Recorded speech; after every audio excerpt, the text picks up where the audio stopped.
So sometimes in training, sometimes we go through a good patches, sometimes we go through bad patches in running.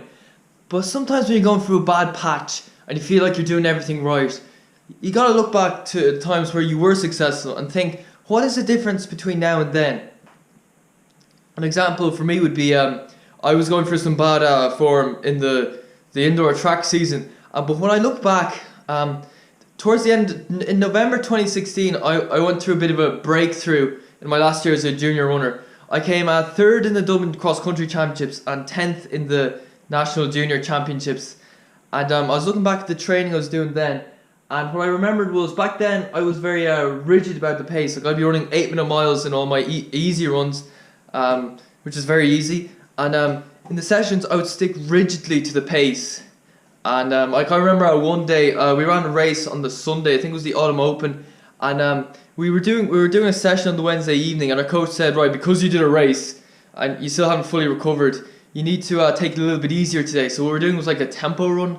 Like he said, do it at 5:40 mile pace so you can recover sufficiently from the race. I was training with guys who were, and they were going off like 5:20, 5:25, but you know I just stuck to 5:40 mile pace, and you know I got the benefit, I got the recovery, and I was running well. I was like the talk of the club back then, and people were saying he's doing well because he's training smart. He's not just going out trying to blast every session, and I'm taking it easier in the easy runs. And during the track season, I was trying to keep up with every guy's people. I was trying to, and I was overtraining. I think in the sessions, I wasn't recovering properly. I was running pace. I was running say 5 and 3K sessions, running at a pace that I was not able to hold for a 3 or a 5K race. So I wasn't getting the benefit, and I wasn't recovering, and that's why I didn't run well. And that's the thing about running. The training is not that difficult. It's actually very easy to overtrain, and so it's a lot of the time, even in tempo runs. They say tempo run should be 30 to 40 seconds per mile slower than your 5K race pace. I mean, it's not that hard. The training, vast majority of the time.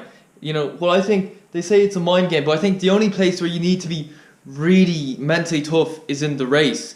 And yeah, so sometimes it's just about saving yourself for the race, and just recovering, because if you're not recovering, you're not really getting the benefit.